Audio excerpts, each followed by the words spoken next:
और आज हम बात करेंगे आर्टिकल 32 के बारे में। इंडियन पॉलिटी की लेक्चर सीरीज़ में मूल अधिकार सीरीज़ का यह हमारा 14th लेक्चर है। अगर आप ये वाला वीडियो हमारा फर्स्ट टाइम विजिट कर रहे हैं और मूल अधिकारों से को लेकर आप अपने सारे डाउट्स क्लियर करना चाहते हैं तो प्लीज़ सबसे पहले 1 बाय 1 उन वीडियो को विज़िट कीजिए, जिससे आपके सारे डाउट क्लियर हो जाएंगे। हमने बड़ी ही आसान और सरल भाषा में मूल अधिकारों को समझाया हुआ है। आज हम बात करेंगे सबसे मोस्ट इम्पॉर्टेंट आर्टिकल, जिससे हम कहते हैं संवैधानिक उपचारों का अधिकार। इसके तहत केवल एक ही आर्टिकल की व्याख्या की गई है, जो है आर्टिकल 32 में। इसको समझने से पहले हमारे प्रीवियस लेक्चर का एक छोटी सी हम झलक देख लेते हैं, जिससे जो स्टूडेंट फर्स्ट टाइम विजिट कर रहे हैं उन्हें इसमें हेल्प मिलेगी। हमने देखा था कि बेसिक रूप से हमारे संविधान में जो है 7 मूल अधिकार दिए गए थे। हालांकि संपत्ति के अधिकार को जो आर्टिकल 31 में बताया गया था, 44 अमेंडमेंट एक्ट 1978 के तहत मूल अधिकारों की सीरीज से हटाकर इसे जो है संविधान के भाग 12 में आर्टिकल 300A के तहत कानूनी अधिकार बना दिया गया है। अब हमारे पास 6 ही मूल अधिकार हैं। 6 मूल अधिकार हैं, जिसमें है समता का अधिकार, आर्टिकल 14 से 18 के बीच में दिया हुआ है। स्वतंत्रता का अधिकार, जो आर्टिकल 19 से 22 के बीच में समझाया गया है। शोषण के विरुद्ध अधिकार, आर्टिकल 23 और 24 में है। धार्मिक स्वतंत्रता का अधिकार, आर्टिकल 25 से 28 में है। और संस्कृति और शिक्षा संबंधी अधिकार, आर्टिकल 29 और 30 में दे रखा है। 31 को निरस्त किया जा चुका है, इसलिए हम अब डायरेक्टली आर्टिकल 32 देखेंगे, संवैधानिक उपचारों का अधिकार। संवैधानिक उपचारों के अधिकारों को समझने से पहले हमने ये देखा है कि संविधान के भाग 3 में, जो संविधान का भाग 3 है, इसमें मौलिक अधिकारों को आर्टिकल 12 से 35 के बीच में समझाया गया है। आर्टिकल 12 में हमने राज्य शब्द की परिभाषा देखी थी। आर्टिकल 13 में हमने ये देखा था कि अगर कोई राज्य किसी भी प्रकार से मूल अधिकारों का हनन करता है तो वो विधियां जो होंगी शून्य होंगी। इसी प्रकार आर्टिकल 14 से जो है मूल अधिकार को समझाया गया है। हमने देखा था विधि के समक्ष समता, धर्म, जाति, नस्ल, इस तरीके से तमाम जो है जनता के संरक्षण के लिए जो है विभिन्न प्रकार के मौलिक अधिकार जो है हमारे संविधान में दिए हुए हैं। लेकिन यहाँ पर ये बताया गया है कि मूल अधिकार जब तक अर्थहीन और विवेक मतलब अर्थहीन है, तर्कहीन है और शक्ति विहीन है, जब तक उनमें शक्ति नहीं है, जब तक कि उसे लागू करने के लिए एक प्रभावी मशीनरी ना हो। अर्थात जैसे मान लीजिए आप किसी पार्क में जाते हैं और पार्क में लिखा हुआ है फूल तोड़ना मना है, गंदगी फैलाना मना है, इधर जाना मना है। इस तरीके से एक बहुत ही अच्छा पार्क है और वहाँ पर तमाम तरह के रेस्ट्रिक्शंस जो हैं लिखे हुए हैं। लेकिन यदि वहाँ पर कोई भी वॉचमैन नहीं है अगर, तो आप वो रेस्ट्रिक्शंस या कुछ लोग उन रेस्ट्रिक्शन को नहीं मानेंगे, वो फूल भी तोड़ेंगे, गंदगी भी फैलाएंगे। मीन्स जब तक कि आप वहाँ पर कोई प्रभावी मशीनरी नहीं होगी, जब तक कि वहाँ पर वॉचमैन नहीं होगा या कोई कैमरे नहीं होंगे, आप रेस्ट्रिक्शंस को नहीं मानेंगे। इसीलिए मतलब एक प्रभावी एक जो है इफ़ेक्टिव मशीनरी यदि रहेगी तो आप रेस्ट्रिक्शन को मानेंगे। आपको पता है कैमरा है, दंड लगेगा यदि आपने उनके जो इंस्ट्रक्शंस है अगर उनको फॉलो नहीं किए हैं तो आपको दंड मिलेगा। मतलब आप उनके इंस्ट्रक्शन को फॉलो करेंगे कैमरे के डर से, वॉचमैन के डर से या अदर कोई जो आर्थिक दंड लगाते हैं उसके डर से। ठीक इसी प्रकार मूल अधिकार जब तक पालन नहीं होंगे, जब तक कि इसे किसी जो है ऑब्जेक्ट यानी कि कैमरा ना रहे, जब तक इसे किसी प्रभावी मशीनरी के द्वारा लागू ना किया जाए, तब तक अधिकार जो होंगे अर्थहीन रहेंगे, महत्वहीन रहेंगे। इसीलिए संविधान के निर्माता डॉक्टर भीमराव अंबेडकर ने इस आर्टिकल को संविधान की आत्मा और हृदय कहा है। क्यों कहा है उन्होंने? ये हमने जस्ट जो भी पढ़ा है आर्टिकल 14 से जो भी 30 तक तमाम आर्टिकल दे रखे हैं, अगर उनका हनन होता है तो आपको सुप्रीम कोर्ट में जा सकते हो। मतलब आर्टिकल को लागू करने के लिए प्रभावी मशीनरी क्या है? तो वह प्रभावी मशीनरी है भारत का न्यायालय। यानी कि सुप्रीम कोर्ट और हाई कोर्ट। तो हम यहाँ पर इसी चीज़ को समझने की कोशिश करेंगे। तो हम यहाँ पर देखते हैं कि मूल अधिकारों के संरक्षण का अधिकार स्वयं में ही मूल अधिकार है। मतलब मूल अधिकारों का जो संरक्षण है, इस आर्टिकल में बस यही बताया गया है कि मूल अधिकारों को प्रोटेक्ट कैसे किया जाएगा न्यायालय के द्वारा। संविधान की आत्मा और हृदय कहा है डॉक्टर भीमराव अंबेडकर ने, और इसके बिना संविधान अर्थविहीन है। इसे संविधान संशोधन द्वारा भी परिवर्तित नहीं किया जा सकता है। इसमें निम्न 4 प्रावधान दे रखे, बहुत इंपॉर्टेंट प्रावधान है। इसमें दे रखा है आर्टिकल 32(1) में पहला प्रावधान दे रखा है कि भारत में रहने वाले सभी व्यक्तियों को मूल अधिकारों को प्रवर्तित या लागू करने के लिए सुप्रीम कोर्ट में आवेदन करने का अधिकार है।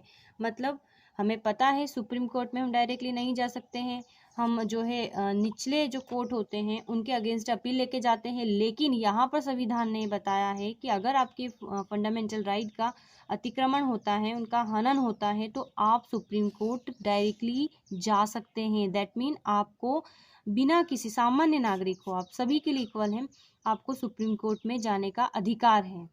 आर्टिकल 32 में बोला गया है सुप्रीम कोर्ट को किसी भी मूल अधिकार के संबंध में निर्देश या आदेश जारी करने के अधिकार होता है, जिसे हम रिट कहते हैं। रिट को न्याय का झरना भी कहते हैं। मतलब अगर हनन हुआ, आप सुप्रीम कोर्ट गए, तो सुप्रीम कोर्ट के पास पावर है कि वो उससे रिलेटेड निर्देश या आदेश जारी करें, जैसे बंदी प्रत्यक्षीकरण, परमादेश, प्रतिषेध, उत्प्रेषण और अधिकार प्रच्छा। 5 प्रकार की स्पेशल रिट है, और यही रिट केवल सुप्रीम कोर्ट को नहीं बल्कि हाई कोर्ट को भी आर्टिकल 226 के तहत प्रदान की गई है। ये केवल सुप्रीम कोर्ट और हाई कोर्ट को दी गई है। मतलब मूल अधिकारों का यदि हनन होता है तो ज़रूरी नहीं है कि आप डायरेक्ट सुप्रीम कोर्ट जाएं, आप आर्टिकल 226 के तहत हाई कोर्ट भी जा सकते हैं और सुप्रीम कोर्ट भी जा सकते हैं।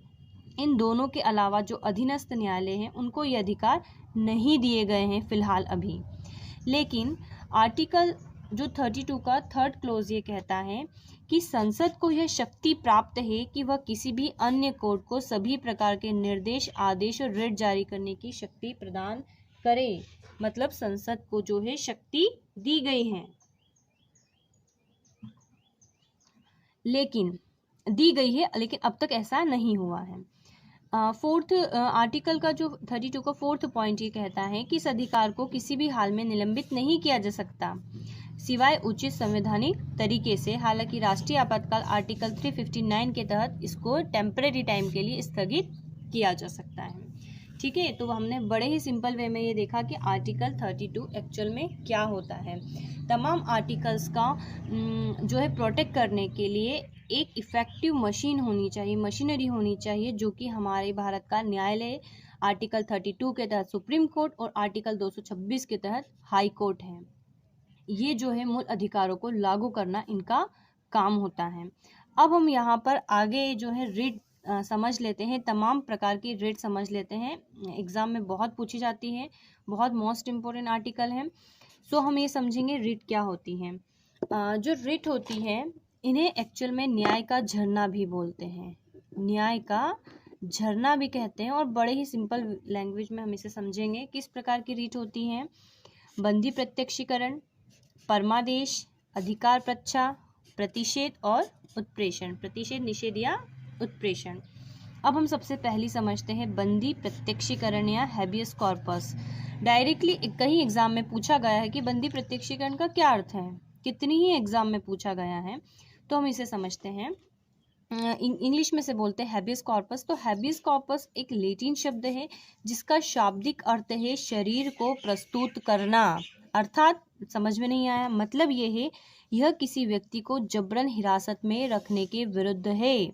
मतलब यदि किसी व्यक्ति को पुलिस के द्वारा जबरदस्ती हिरासत में ले लिया जाता है तो न्यायालय इस संबंध में रिट जारी कर सकता है, जिसको बंदी प्रत्यक्षीकरण कहता है। अर्थात वो कौन सी रिट जारी करेगा? शरीर को प्रस्तुत किया जाए, मतलब उस व्यक्ति को प्रस्तुत किया जाए जो हिरासत में लिया गया है। फिर आगे उसकी जांच होगी कि हिरासत सही है या गलत थी। यह सार्वजनिक प्राधिकरण या व्यक्तिगत दोनों के खिलाफ लागू जारी किया जा सकता है। मतलब सार्वजनिक प्राधिकरण भी यदि किसी को हिरासत में लेता है, व्यक्तिगत रूप से भी कोई व्यक्ति किसी को हिरासत में लेता है, तो उसके खिलाफ जो है रिट जारी की जा सकती है। अब सबसे स्पेशल हमने बात समझ ली बड़े ही सिंपल लैंग्वेज में कि जो हैबियस कॉर्पस है किसी भी जो व्यक्ति को जबरन हिरासत में रखने के विरुद्ध है। लेकिन अगर हिरासत कानून सम्मत है, मतलब हिरासत का कानून सही है, मतलब व्यक्ति ने जुर्म किया है और उसके बेस पर उसे हिरासत में लिया जा रहा है, तो रिट जारी नहीं होगी। कार्यवाही किसी विधानमंडल या कोर्ट की अवमानना के तहत हुई हो, यदि कोर्ट ने आदेश दिया है तो भी फिर बंदे प्रत्यक्षीकरण की रिट जो है जारी नहीं होगी। इसी प्रकार हम आगे देखते हैं नेक्स्ट परमादेश। जो नेक्स्ट रिट है परमादेश। परमादेश का शाब्दिक अर्थ है हम आदेश देते हैं, हम आदेश देते हैं। अब ये किस सिचुएशन में अप्लाई होगा? यह आदेश तब जारी किया जाता है जब न्यायालय को लगता है कि कोई सार्वजनिक पदाधिकारी अपने कानूनी और संवैधानिक दायित्वों का पालन नहीं कर रहा हो, तब ये रिट जारी की जाती है। मतलब ये रिट किसी सार्वजनिक प्राधिकार, ये किसी के अगेंस्ट जारी करते हैं, तो यह रिट जो होती है किसी सार्वजनिक इकाई, निगम, अधीनस्थ न्यायालय, प्राधिकरणों या सरकार के खिलाफ जारी की जाती है। ओके, परमादेश का अर्थ होता है हम आदेश देते हैं, और जब कोई सार्वजनिक पदाधिकारी अपने कर्तव्य का पालन नहीं करता है तब इस रिट को जारी किया जाता है इन ऑथर एजेंसी के अगेंस्ट। अब यहाँ पर हम इसके भी रेस्ट्रिक्शंस देख लेते हैं कि परमादेश रिट जारी कब नहीं करते हैं।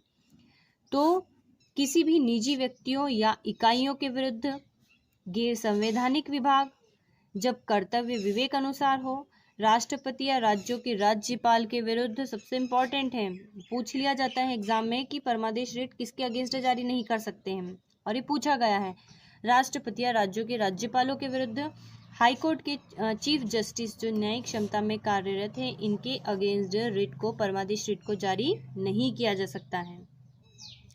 अब हम तीसरी प्रकार की रिट देखते हैं, प्रतिषेध रिट। इसका शाब्दिक अर्थ होता है रोकना।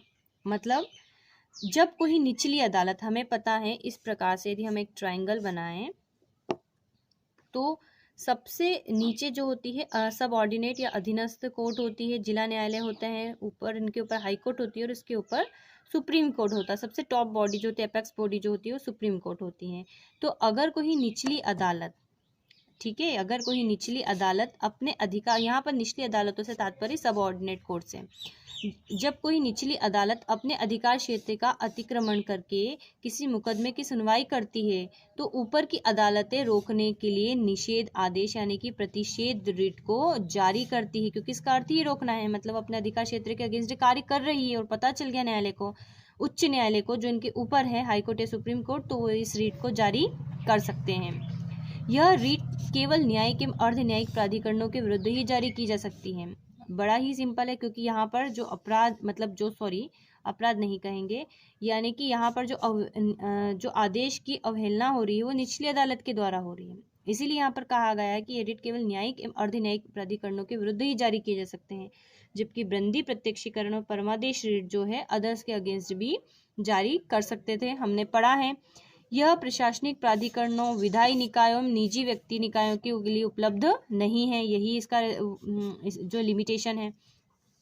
इसी प्रकार इसी के सिमिलर होती है नेक्स्ट रिट, उत्प्रेषण रिट। इसका अर्थ होता है प्रमाणित होना या सूचना देना। यह भी न्यायिक रिट है जो वरिष्ठ न्यायालय द्वारा अधीनस्थ न्यायालय को जारी की जाती है। जब कोई निचली अदालत या सरकारी अधिकारी बिना अधिकार के कोई कार्य करता है तो कोर्ट उसके समक्ष विचाराधीन मामले को लेकर उसे उत्प्रेषण द्वारा उसे ऊपर की अदालत या अधिकारी को शिफ्ट कर देता है। मतलब यहाँ पर भी वही बात है कि यदि निचली अदालत अपने अधिकार क्षेत्र को छोड़कर कोई निर्णय कर रही है तो जो ऊपर की अदालत है उसे उस केस को ऊपर शिफ्ट करने का बोल सकती है। तो दोनों ही जो है न्यायालय के अगेंस्ट है, लेकिन दोनों में समानता है और उसके बावजूद भी यहाँ पर एक स्पेशल जो डिफरेंस है, क्या है, डिफरेंस होगा तभी तो हम इसे अलग से पढ़ रहे हैं। इसमें जो एक मुख्य जो डिफरेंस है वो ये है कि उत्प्रेषण में दिए गए निर्णय का रिजल्ट आने के बाद यह रिट जारी करती है। मतलब कि निचली अदालत ने अपने अधिकार क्षेत्र को छोड़कर फैसला सुना दिया है, उसका रिजल्ट आ गया है, देन उसके बाद जो होती है उस काम को जानकारी लेने के लिए ऊपर की अदालत जो होती है उत्प्रेषण रिट को जारी करती है। ओके, और नेक्स्ट रिट है, नेक्स्ट रिट हम देखते हैं इस रीट को हम बोलते हैं अधिकार प्रच्छा, क्यों वारंटो रीट। जब कोर्ट को लगता है कि कोई व्यक्ति ऐसे पद पर नियुक्त हो गया है जिस पर उसका कोई कानूनी हक नहीं है, तब कोर्ट ये रीट जारी करके उसे पद पर कार्य करने से रोक सकती है, मतलब उसके अधिकारों को ले सकती है। तो ये वाली हमने रीट समझी। तो हमने 5 रीट को बड़े ही सिंपल लैंग्वेज में समझा। ठीक है, हमने जो 5 रीट है, बंदी प्रत्यक्षीकरण, परमादेश, अधिकार प्रच्छा, प्रतिषेध उत्प्रेषण को बड़ी ही सिंपल लैंग्वेज में समझा है। आई होप आपको समझ में अच्छे से आ गया होगा कि बंदी प्रत्यक्षीकरण में क्या होता है। जबरन हिरासत में यदि किसी व्यक्ति को लिया जाता है तो उसके लिए न्यायालय रीट जारी करता है। परमादेश में अगर कोई सार्वजनिक पदाधिकारी अपने कानूनी और संवैधानिक दायित्वों का पालन नहीं कर रहा है तो रीट जारी होती है।